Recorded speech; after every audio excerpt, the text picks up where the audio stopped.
എല്ലാവർക്കും നമസ്കാരം. ഇന്ന് നമുക്ക് ചക്കപ്പഴം കൊണ്ട് കേക്ക് തയ്യാറാക്കിയെടുക്കാം.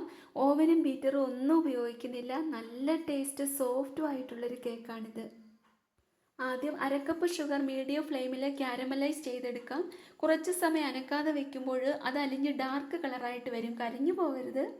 ഇനി അതിലേക്ക് 1/4 കപ്പ് വെള്ളം ഒഴിക്കാം. അല്പം ദൂരെ മാറി നിന്ന് ഒഴിക്കണം, ചിലപ്പോൾ തെറിക്കും.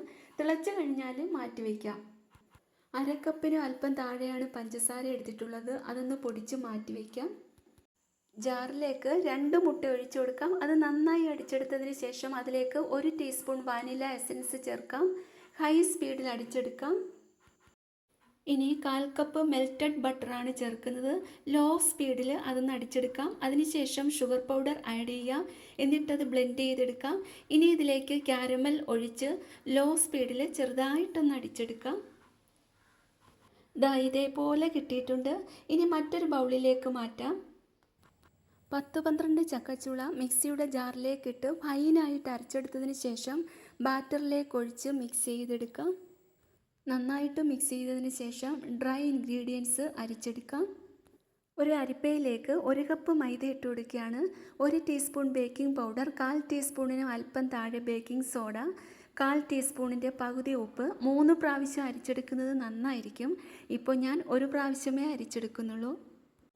ഇനി ഒരു സ്പാച്ചുല വെച്ച് പതുക്കെ മിക്സ് ചെയ്തെടുക്കാം. ഇത്രയും മതിയാകും. നന്നായിട്ട് തന്നെ മിക്സ് ചെയ്തെടുത്തിട്ടുണ്ട്.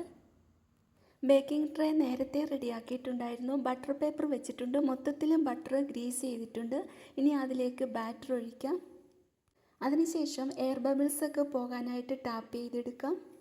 ഇനി ഗാർണിഷ് ചെയ്തെടുക്കാം. നട്ട്സ് വെച്ചിട്ട് കുറച്ച് എള്ള് സ്പ്രിങ്കിൾ ചെയ്തെടുക്കുകയാണ്. അടി കട്ടിയുള്ളൊരു പാത്രത്തിൽ റിങ് വെച്ചിട്ട് അടച്ചു വെച്ച് 10 മിനിറ്റ് മീഡിയം ഫ്ലെയിമിൽ പ്രീഹീറ്റ് ചെയ്യാൻ വെച്ചിട്ടുണ്ടായിരുന്നു. അതിലേക്ക് ട്രേ വെച്ചിട്ട് ഒരു 30-40 മിനിറ്റ് വരെ ബേക്ക് ചെയ്തെടുക്കാം. ഇപ്പോൾ 30 മിനിറ്റ് കഴിഞ്ഞിട്ടുണ്ട്. കേക്കിൻ്റെ നല്ല മണം വരുന്നുണ്ട്. ഇനി തണുക്കാനായിട്ട് മാറ്റി വയ്ക്കാം. തണുത്തതിന് ശേഷം കേക്ക് ഡീമോൾഡ് ചെയ്തെടുക്കാം. അരികിലൊക്കെ കത്തി വെച്ച് വിടുവിച്ച് കൊടുത്തിട്ട് വേണം ഡീമോൾഡ് ചെയ്യേണ്ടത്. ബട്ടർ പേപ്പർ മാറ്റാം.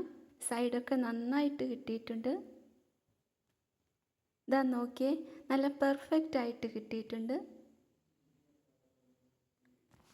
ഇനി ഇത് കട്ട് ചെയ്തെടുക്കാം. അപ്പോൾ വീഡിയോ കണ്ട് ഇഷ്ടപ്പെട്ടെങ്കിൽ ഫീഡ്ബാക്ക് കമൻസിലൂടെ അറിയിക്കണേ. മറ്റൊരു നല്ല റെസിപ്പിയുമായി അടുത്ത വീഡിയോയിൽ കാണാം.